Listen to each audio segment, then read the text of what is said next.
Keep watching The Politics every Friday, 12 p.m. Eastern Time on New York Parrot TV, the voice for humanity. Welcome to Talking Politics. My name is Robert Press. As you can see by my official New York City press card, I write for the Bronx Post. I also write for the Parkchester Times. Both, like this show, are part of Parrot Media Corporation. I also contribute to the Co-op City News, have a blog at www.100%.blogspot.com, and Facebook pages 100% and what is going on in your local community board. The views expressed on the show are those of the host, any guest, or anyone commenting at the bottom of the screen, and not necessarily those of Parrot Media Corporation. Let's go to the weather report. Today, Friday, the rain has stopped for the New York Mets home opener with a high of 67. Rain will be moving in, though, tomorrow on Saturday with a high in the mid-50s, and it will continue on Sunday, which could get into the high 60s. By Monday, the rain ends, and there should be a high of 55. As I mentioned, this is the Mets home opener, but as we look at baseball standings, only two teams remain undefeated, and they are both in the National League West. They are the Los Angeles Dodgers, which are at 8-0, and the San Diego Padres at 7-0. And there is still one team that has no wins, the Atlanta Braves, are 0-7. As far as the Yankees go, they are 4-2, and the Mets are 3-3. So let's go teams. And now for the bad news. President Donald Trump described the U.S. as a patient recovering from a successful surgery. It did nothing to dissuade business markets and millions of Americans from their belief the country is bleeding out.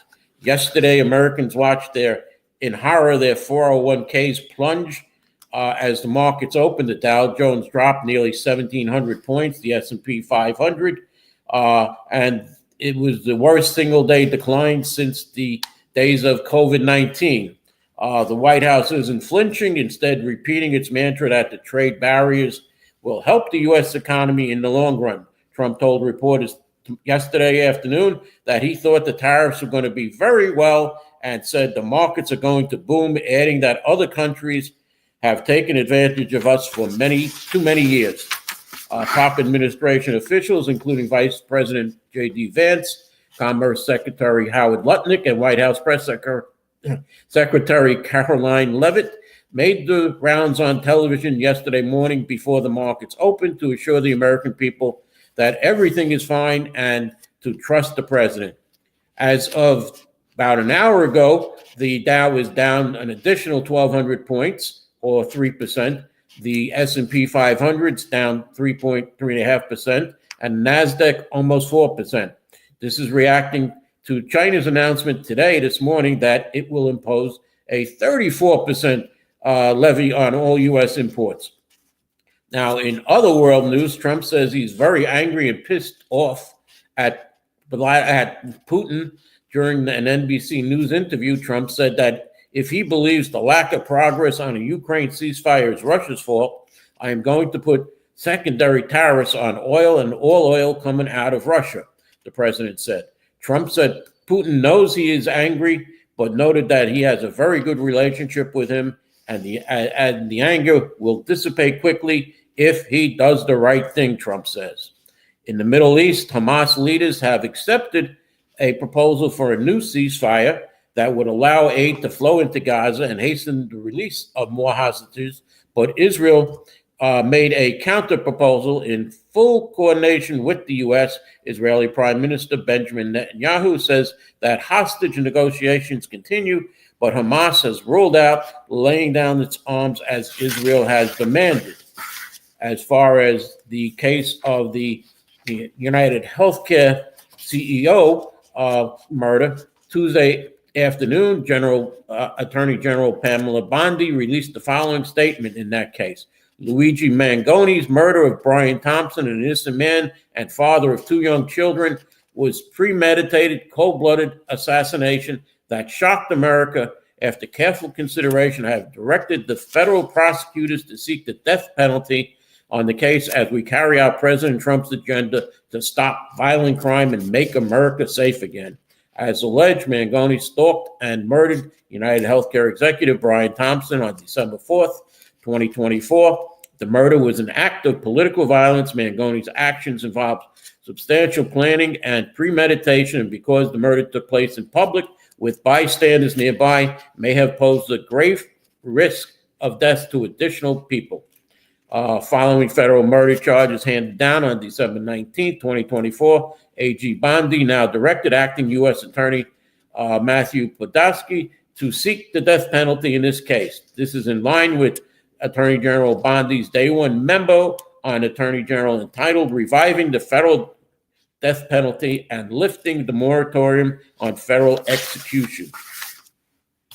Okay, if you have your Eric Adams for mayor posters, as I just had mine, he has had his case dismissed in a 78-page ruling that begins on February 14th, 2025. The Department of Justice filed a motion seeking to dismiss without prejudice the indictment against New York City Mayor Eric Adams pursuant to Federal Rule of Criminal Procedures 48 1 ECF number 122. The Department of Justice motion states that dismissal of the case is justified for several reasons, including because continuing these proceedings would interfere with the mayor's ability to govern, thereby threatening federal immigration initiatives and policies. A critical feature of the DOJ motion is that it seeks to dismiss without prejudice. That is, the Department of Justice seeks to abandon its prosecution of Mayor Adams at this time while reserving the right to reinstitute the case in the future. The DOJ does not seek to end the case once and for all. Rather, its request, if granted, would leave Mayor Adams under the specter of reindictment at essentially any time and for essentially any reason. Now, I'm not going to read you the 76-page ruling. Here is the ending where, in sum, the reasons above, the Department of Justice motion, ECF number 122, is granted to the extent that the indictment is dismissed, but it is denied as to the request that the dismissal be without prejudice. Accordingly, it is hereby ordered that the indictment against Eric Adams, EFC number 122, is dismissed with prejudice. The clerk of court is respectfully directed to terminate the case and to close it. So ordered on April 2nd, 2025 by Justice Dale Ho of the United States District Court. And Adams gave his speech as far as that. He said Federal Judge Dale Ho dismissed my corruption case on Wednesday without prejudice, eliminating the possibility that Trump Department of Justice could reopen the case. Adams had now said this in an address my fellow New Yorkers. Today finally marks the end of this chapter. I want to thank my legal team, specifically my counsel, Alex Spiro, in obtaining justice. Now I clearly understand why those from Jay-Z to Baldwin call on him during difficult times. Alex, thank you so much for seeking and pursuing justice in obtaining my freedom. As you have heard, this case, the judge has dismissed it with prejudice, making it clear that it never can be brought back. Let me be clear. As I've said all along, Adam said, the case should never have been brought, and I did nothing wrong. I'm now happy that the city can finally close the book on this and focus solely on the future of our great city. I want to thank New Yorkers who stood with me, who prayed for me, and who supported me from day one and stuck with me as we focused at the work on hand. This is the city that I put on a bulletproof vest and protected the children and families. And I think about you every day. Just think about what we have done since the indictment was brought. We've reduced crime to record lows in the city, delivered a record number of jobs in our city, built and created affordable housing for everyday New Yorkers, record after record, but the work will not stop there. I will later in the show in the second half bring up the unemployment figures as well as crime figures. Now, Eric Adams, unfortunately, is not running in the Democratic primary. Instead, he will be running as an independent candidate in what could be a crowded general election field if the Democratic candidate is not one of those four that has been endorsed by the Working Families Party, who will have probably Assemblyman Zohan Morambi as its candidate if former Governor Andrew Cuomo gets the Democratic nod. There will also be Republican Curtis Lewa, Independent Mayor Eric Adams, and financial investor independent Whitney Tilson, among the many other minor candidates who may be running for mayor. Now, Andrew Cuomo was the first mayoral candidate to get designated petitions submitted to the Board of Elections this past Monday, with the Brooklyn Democratic Party turning in its sheets minutes after the office opened at 9 a.m. Party leader Rodney Burchett Herman endorsed the governor and helped gather signatures to get him on the Democratic primary. There's no real benefit other than showing off. Ballot order is chosen by random draw. Candidates will have to until last night to file. I called the Board of Elections this morning. There were no figures on who filed, so it'll have to be next week. I'll tell you exactly in what council district who filed. Now, mayoral candidate and city controller Brad Lander is calling on a major real estate firm to pull the plug on its bid to develop a casino on Manhattan's west side, saying the plan would pose a burden on the High Line and fall short when it comes to affordable housing. Yeah, good for you, Brad Lander. Public advocate Jumaane Williams had this to say about the dismissal of Mayor's case. The mayor was always entitled to his day in court. Instead, he used his power and privilege to sidestep the process. No matter what he now claims, it isn't a testimony to his innocence, but his capulation and fear.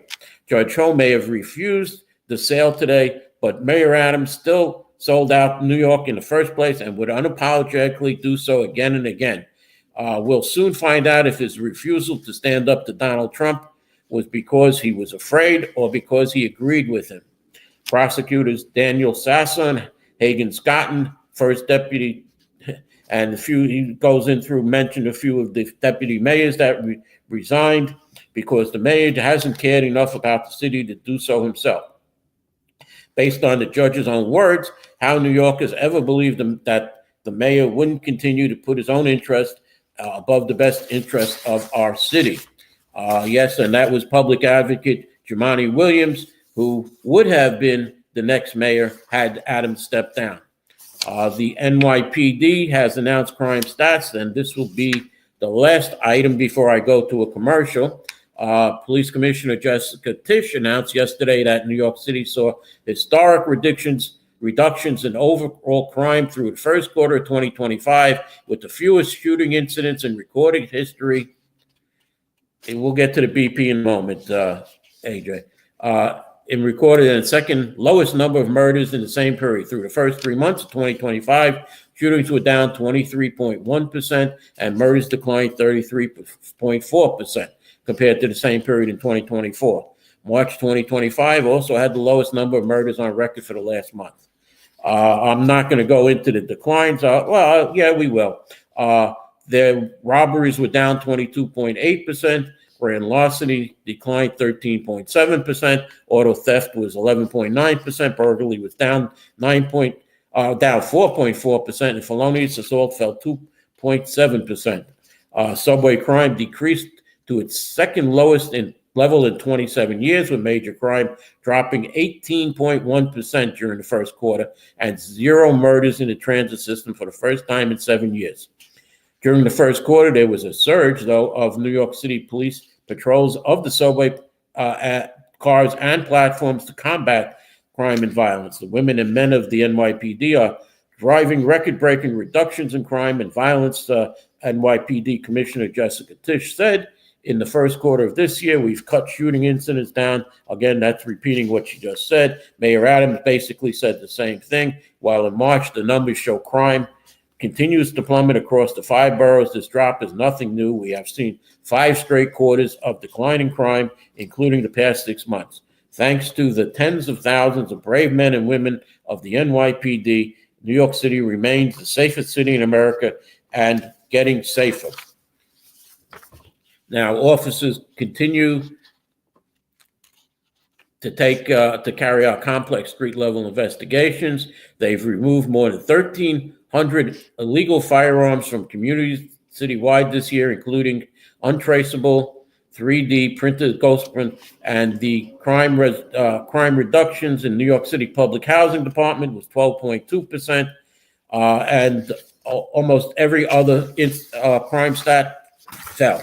So I'm going to stop right here. I'll come back with some state news about a late budget, $91 billion federal cut to the state budget, and the Kingsbridge Armory, and a new lawsuit which could include, or does include, Bronx Borough President Vanessa Gibson. So let me take a break here, and we'll come back with that news in the second half.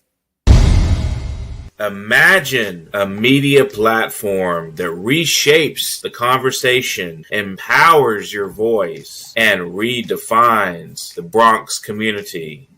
Bronx Post, changing the reality, changing the narrative. For businesses, politicians, and government agencies, we offer targeted advertising solutions that drive results. Amplify your message. Reach the heart of the Bronx and beyond. Our platform connects you to the community. Learn more. Email info@bronxpost.com or call 718-892-5555. Visit www.bronxpost.com for breaking news and updates. Bronx Post, changing the reality, changing the narrative.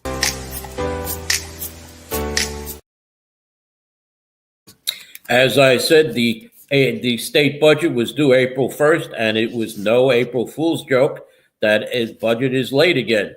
The state legislature passed a $1.7 billion budget extender and has passed another budget extender yesterday. And Monday, they will probably pass another budget extender because it may take weeks for this budget to pass. State Senate Majority Leader Andrea Stewart-Cousins and Assembly Speaker Carl Hastie have said the policy disputes, rather than the concerns about finances, are the main thing holding up the budget. And I mentioned those four items last week on the show.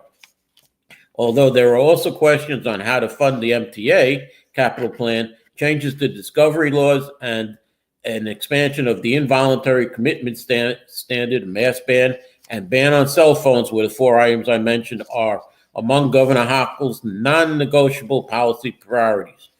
We will take as long as it takes to deliver state budget, Director Blake Washington told reporters. He said that the extender was primary to fund Medicaid cycle payments and continue to pay state workers as lawmakers do not receive salaries when the budget runs past its deadline. State Senate Minority Leader Robert Art said that New Yorkers were seeing a failure in leadership from the Democrats in the state government. I'd rather have a good budget on time. That's Robert Art, he told reporters Tuesday. But we're not going to have either. We're going to have a bad budget, and it's going to be late.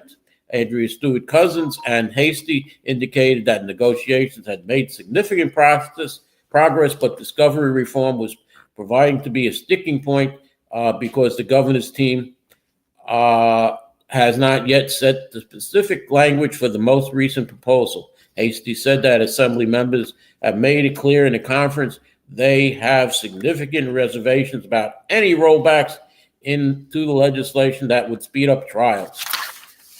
As far as I said about the $91 billion, the state budget director says that if federal cuts to vital services come to pass in Congress's final plan, the state can't simply raise enough money and will have to make its own cuts. Nearly $91 billion of Governor Hochul's $252 billion executive budget comes from the federal government. As Hochul has said, a special session would be likely if budget figures needed to be reworked to respond to the cuts. State budget negotiations are on pace to extend again through next week.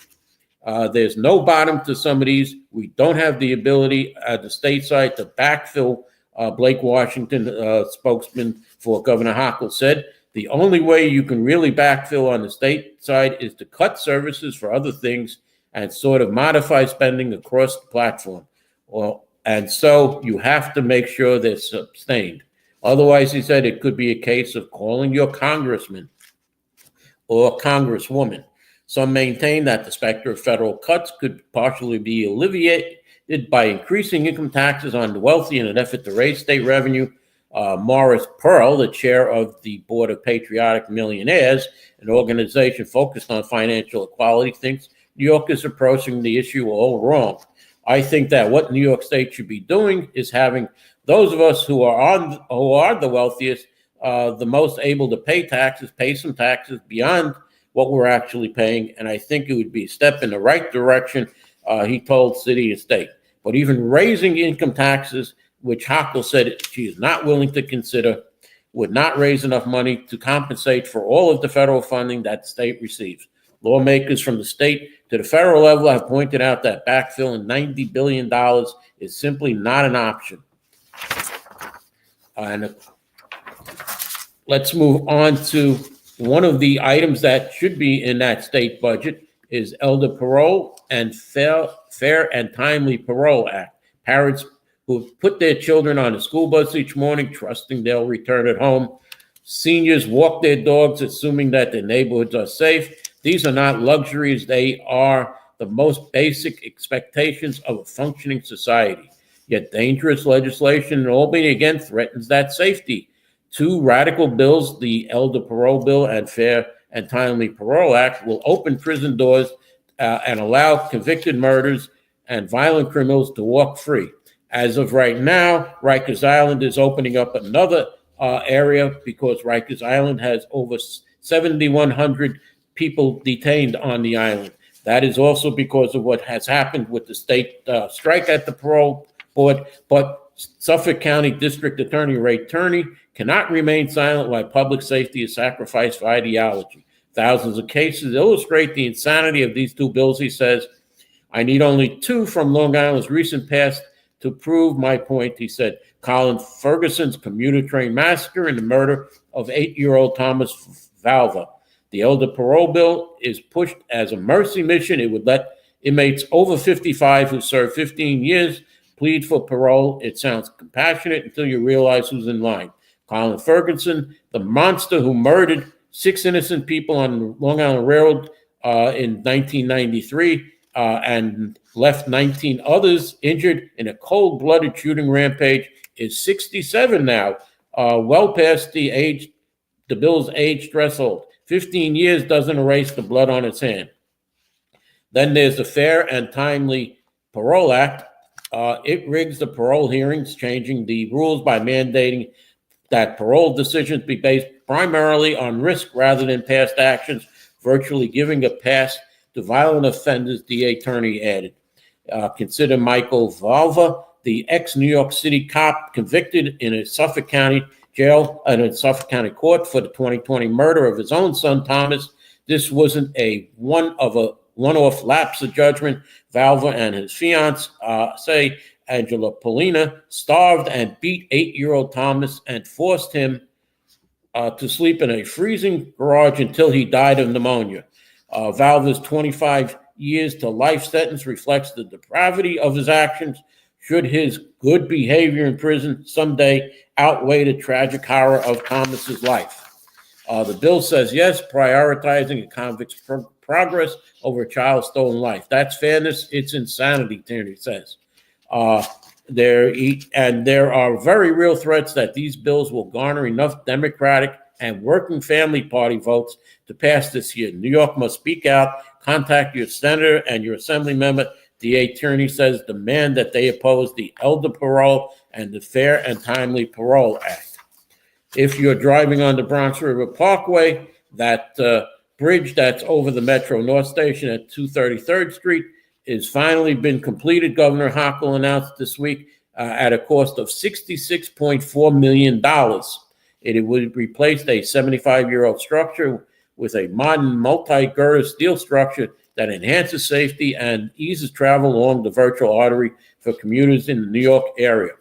I have driven over that. Yes, it is now improved. It is very nice. and it is a pleasure to drive there now. Let's go to two Bronx legislators announced Monday that they're introducing legislation to aid Bally's bid to open a casino next to the borough's golf course, formerly run by President Trump. Now, should this pass, there's a side note that President Donald Trump, it stands to make over $100 million in payments if this happens. That's besides the proposed $100 million Bally's has offered to the community. Or I should say the Bronx, because the community may get nothing, as happened in the water filtration plant, where $240 million was given to Bronx elected officials to bribe them to vote to alienate parkland in Van Cortlandt Park for a water filtration plant that had to filter the water coming from the Croton system. Now, the bill pushed by Senator Natalia Fernandez and Assemblyman Michael Benedetto, would reclassify the parkland for commercial use for gambling and entertainment company. The entertainment company's casino bid to move forward. The project hasn't proceeded without redesignation.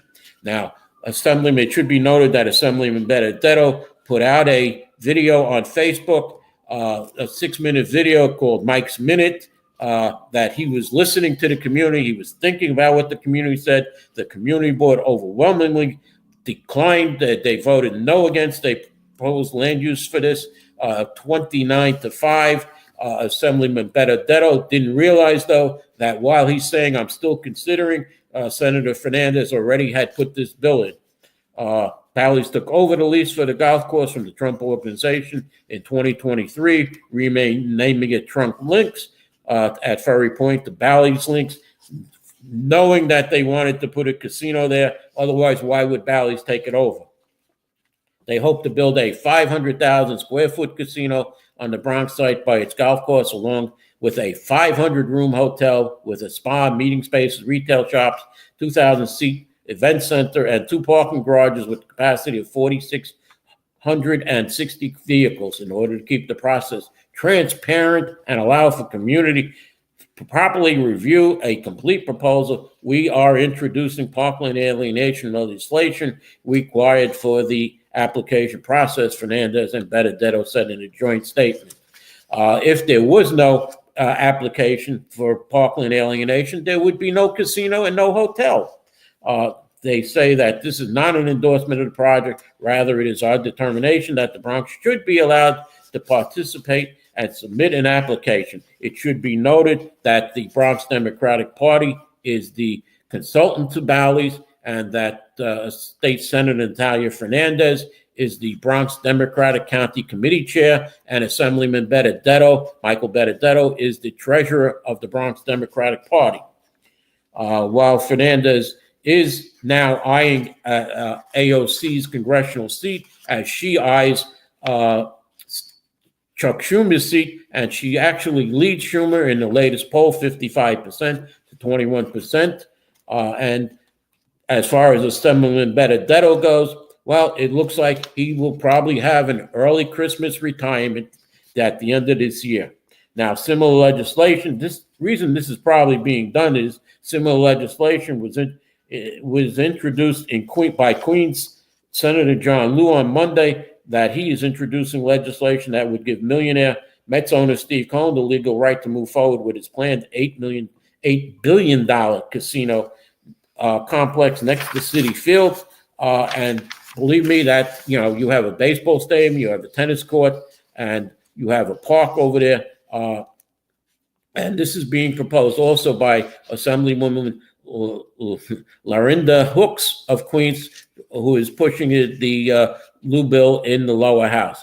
Potential roadblocks, though, lie with State Senator Jessica Ramos, who represents most of the district where the casino will largely be built. She has publicly opposed the project, and another dozen bidders are vying for up to 3 casino licenses that will be awarded at the end of the year, and most likely only one will be given. Now, as far as the Armory lawsuit, and this may take a few minutes, an explosive lawsuit filed March 28th in New York State Supreme Court by Agalis Equities claims that the city's decision to award the Kingsbridge Armory redevelopment contract to the 8th Regiment Partners LLC was corrupted by political favoritism from the New York City Economic Development Corporation, EDC, the main decision maker for the project, and Bronx elected officials, as is written in a recent Bronx Times article. And I'll read from most of the Bronx Times article. They have done a wonderful job on this. The complaint argues that EDC did not give fair consideration to Agalis' proposal for the project that was backed by $250 million from city and state and federal, yes, hi, Kevin, investments to transform the 570,000 gross square foot, mostly unused armory.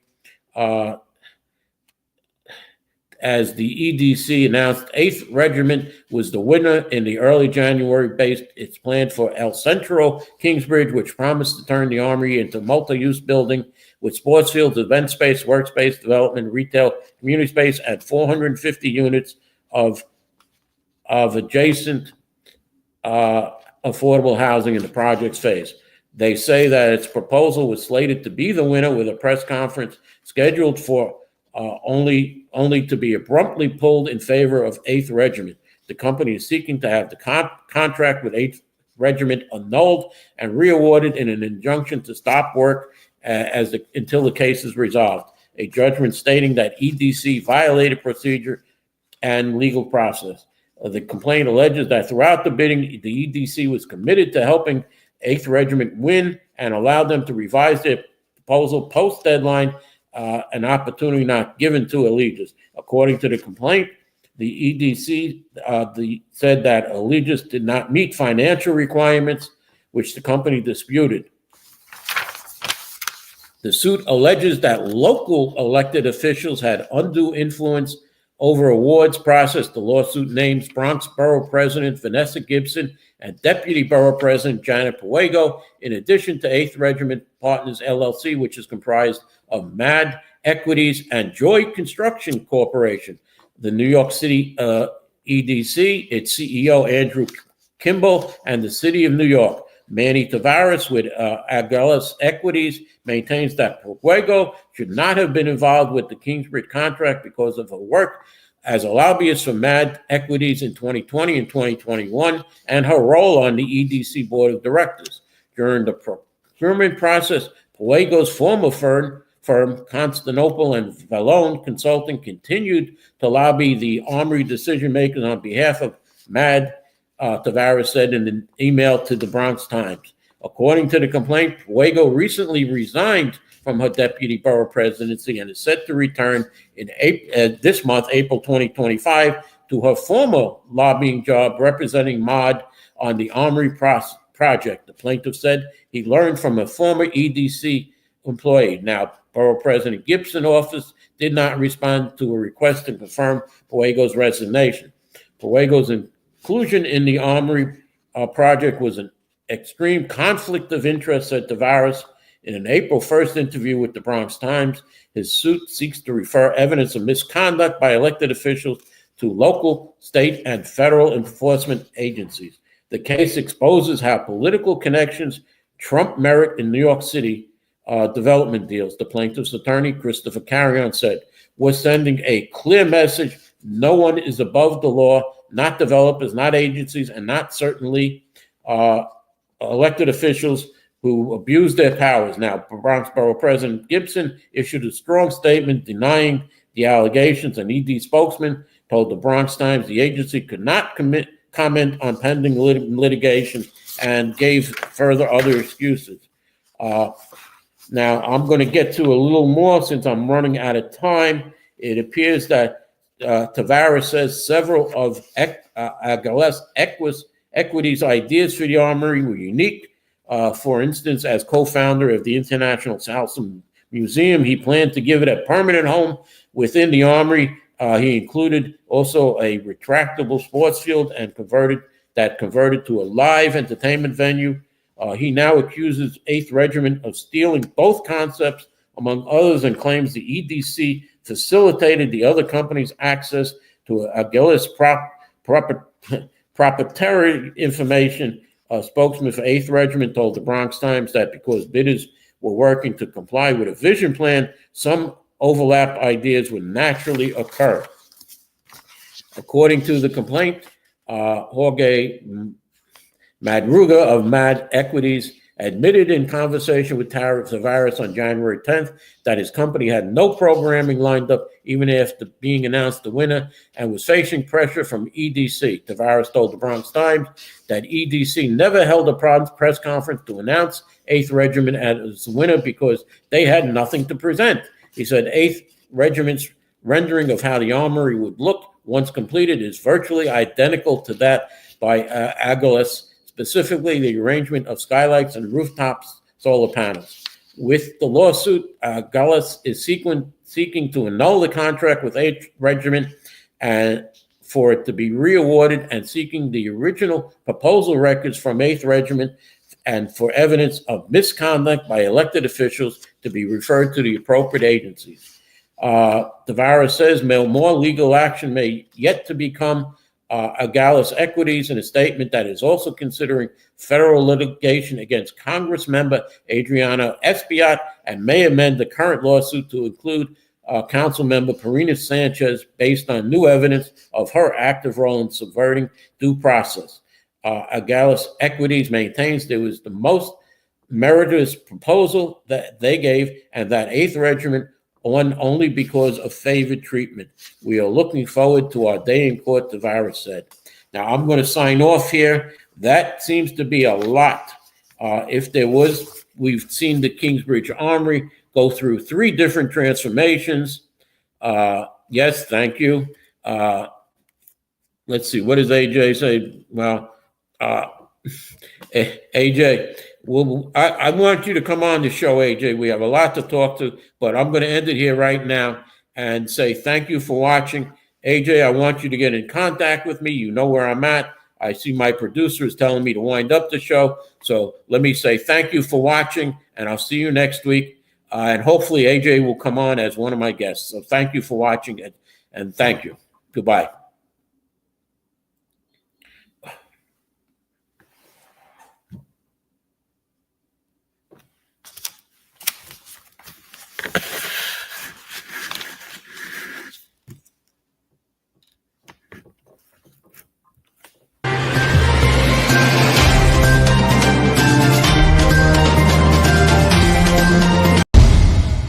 Imagine a media platform that reshapes the conversation, empowers your voice, and redefines the Bronx community.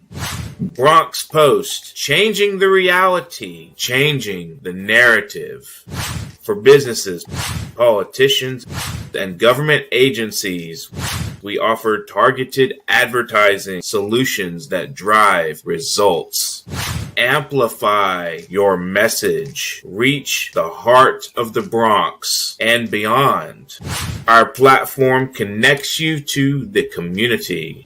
Learn more. Email info@bronxpost.com or call 718-892-5555. Visit www.bronxpost.com for breaking news and updates. Bronx Post, changing the reality, changing the narrative.